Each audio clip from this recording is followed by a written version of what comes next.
De onde surgiu a Bíblia? Como ela foi escrita? Quando ela foi escrita? E por quem? História da Bíblia Sagrada. Esse é o tema do Foca na Bíblia de hoje. Então roda a vinheta aí!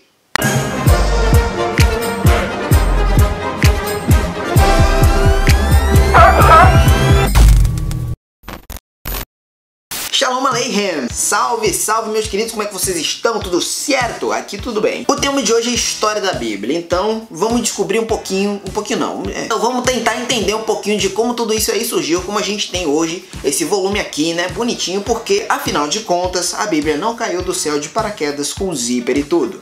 Não. Bom, tudo começa com o Antigo Testamento, né? A gente sabe que os judeus eles tinham um registro, né, das histórias do povo de Israel e tal e tudo mais. Uma boa parte que constitui hoje a nossa Bíblia é o Antigo Testamento. E um livro que os judeus usavam na época é conhecido como Tanakh. O Tanakh é uma mistura de três categorias de livros. Você tem a Torá, né, que é ali a história dos patriarcas e tal, tudo mais, o Pentateuco. O Neviim, que é a história dos profetas. E o Ketuvim, que é os escritos, que seriam mais ou menos os 7 livros ali que a gente tem, né, que falta na Bíblia dos protestantes. A gente pode fazer um vídeo aqui um dia para falar dessa diferença da Bíblia católica e da Bíblia protestante, de como é que isso acontece, enfim. Mas aí os apóstolos, para realizar a pregação do evangelho, eles precisavam usar essa Bíblia, né, esse Tanakh. Porém, a gente vê ali em Atos, a gente tem no início ali da igreja uma explosão de conversões, graças a Deus, aleluia. E daí a gente vê uma remanescência muito grande de convertidos gregos.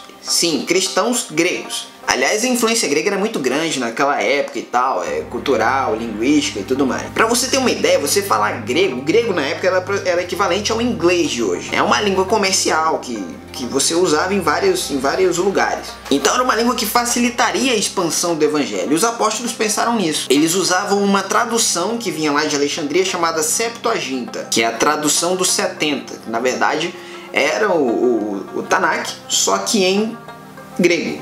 E daí, né, formou-se o nosso cânon do Antigo Testamento, assim, previamente. Tá, mas e o Novo Testamento? Bom, no início da igreja ali, a gente tinha algumas literaturas cristãs. A gente tinha, eu não tava lá, velho. Mas enfim, tinha-se algumas literaturas cristãs. O Evangelho de Mateus, né, o Evangelho de São Mateus, que foi o primeiro a ser escrito, ele foi escrito em aramaico, né, ele era conhecido até como o Evangelho dos Hebreus, por ter sido escrito em língua aramaica e tal, tudo mais. E depois veio Marcos, que foi escrito já em grego, e o Evangelho de Lucas, que também Lucas era um grego, né? Então assim, né? Ele escreveu em grego.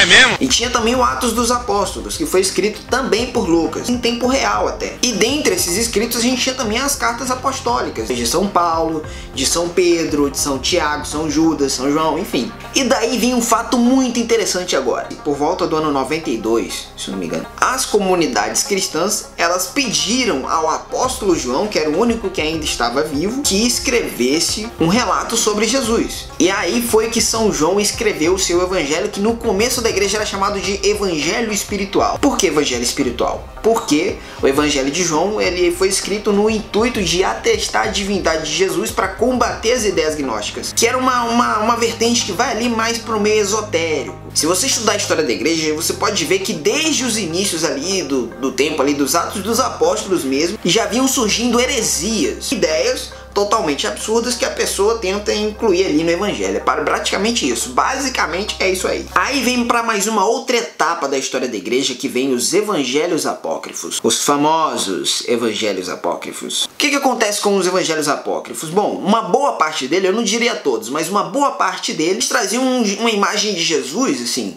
meio esotérico, sabe? Desses evangelhos a gente tem um monte. A gente tem o evangelho de Tomé, evangelho de Maria Madalena, de Judas, enfim, de um monte de gente. Eles geraram desconfiança por quê? Porque eles são tardios, eles foram escritos muito depois de Jesus. Provavelmente uns 100, 200 anos depois de Jesus, 300 até 400 ainda surgiam evangelhos. E nesses evangelhos você encontra todo tipo de asneira. Jesus vegano, Jesus contra o sexo, Jesus criança matando um menino que esbarrou nele.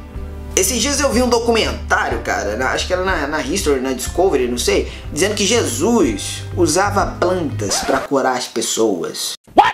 Jesus usando cannabis para curar as pessoas. É maconha, gente. Maconha.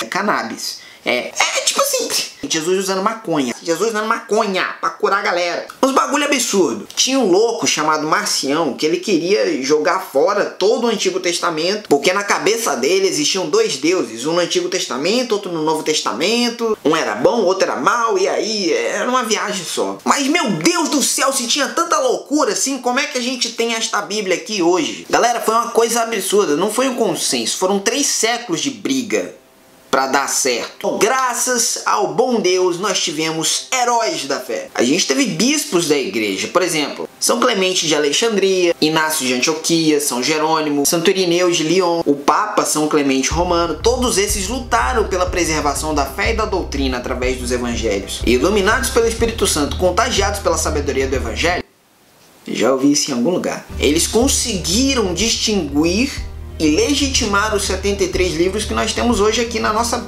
Bíblia. Tanto que a gente vê, se você pegar hoje, sei lá, vamos dizer que você tem acesso aos evangelhos apócrifos, tem um monte na internet. Se você pegar, dá pra você perceber a diferença de Jesus pro Jesus daqui. A gente tem 4 livros de 4 testemunhas oculares. Testemunhas oculares? Sim, testemunhas oculares, porque mesmo Marcos e Lucas, que não conheceram Jesus, eles pegaram de fontes de pessoas que foram testemunhas oculares. Por exemplo, o Evangelho de Marcos, a gente vê totalmente a visão de Pedro a respeito da coisa. Lucas também fez as suas entrevistas, ele fala isso no prólogo. Então assim, você vê nesses 4 evangelhos um perfil de um Jesus só, você consegue ver o mesmo Jesus. Agora, é muito difícil você ver esse mesmo Jesus fazendo umas coisas absurdas, tipo curando os outros com maconha, falando que não pode ter sexo, que sexo é errado, que você comer animais é errado. Jesus comia peixe, gente. Se pá, comia carneiro e tal, tudo mais, ele não tinha problema com isso. Viu, galera vegana? E o processo de formação no cânon também implicou em traduções. O evangelho ele foi traduzido para outras línguas a fim de que ele fosse conhecido também por mais pessoas. O nome de Jesus precisava chegar a outros povos. E aí a gente tem o São Jerônimo, que traduziu para o latim, que é a versão conhecida como Vulgata. A gente tem São Beda, que traduziu para o inglês. São Cirilo e São Metódio, que foram evangelizar ali os povos eslavos. Eles também fizeram uma tradução da Bíblia para a língua desse pessoal. Então assim, os livros eram separados, né? Era uma biblioteca imensa, cheia de livros e tal, e os monges copiavam palavra por palavra, então era muito difícil você ter muitas cópias de uma Bíblia. E muito posteriormente, ali no ano 1500, com o surgimento da imprensa, aí começou a se pensar em produções da Bíblia em larga escala, reproduções na verdade. Mas com tudo isso só fica uma coisa, gente: o próprio Jesus otorgou à igreja a autoridade de definir o seu cânon bíblico, pois foi o próprio Espírito Santo que inspirou os apóstolos a se lembrarem de tudo que tinha acontecido antes e a passar isso adiante. A autoridade que Jesus passou aos apóstolos passava àquelas pessoas a quem eles passavam. Não sei se deu para entender. O nome disso é tradição apostólica, ou seja, eu sou um apóstolo e eu confiro o poder que Jesus deu a mim a outra pessoa. O Espírito Santo inspirou eles a passarem isso através de uma tradição oral e aos seus sucessores a testificarem e a distinguirem o que era e o que não era, e identificar as escrituras que eram inspiradas por Deus. E hoje nós temos aqui esse livro maravilhoso, Bíblia Sagrada. Olha, eu gosto bastante da tradução da Ave Maria, certo? Que é a que eu uso. Tem também a Bíblia de Jerusalém, que tem uma tradução muito boa e tal. E aí um dia a gente pode fazer um vídeo aqui sobre traduções de Bíblias que são legais. Mas é isso, galera. Olha, antes de mais nada eu gostaria de indicar para vocês esse livro aqui do professor Felipe Aquino, História da Igreja, Idade Antiga. Por que Idade Antiga? Porque você tem mais 2 livros desse aqui. Você não, ele tem porque ele escreveu. Ele tem mais 2 livros desse aqui, né? Ele tem Idade Média e Idade Contemporânea. Então assim, é uma sequência de livros, né? 3 livros sobre a história da igreja, muito bons. Tudo isso que eu falei aqui, você tem aqui com mais detalhes, com mais dados. Tem tudo isso aqui perfeitamente. História da Igreja, Idade Antiga, professor Felipe Aquino, lançado pela editora Cleofas. Eu vou deixar aqui embaixo na descrição também uma aula maravilhosa do Padre Paulo Ricardo a respeito de Bíblia e Igreja, onde ele vai falar tudo isso que eu falei aqui, só que mais explicado, porque, né, ele manja mais, porque ele é padre e eu sou leigo. Mas é isso aí, gente. Se você gostou do vídeo, dá o seu like aí, se inscreve no canal. Ai, bati meu cotovelo, velho. Se inscreve no canal, compartilha, manda pro seu amigo aí que tem curiosidade e tal e tudo mais. Beleza? Esse foi o Foco na Bíblia de hoje. Shalom Aleichem, Deus abençoe, salve, salve e até a próxima.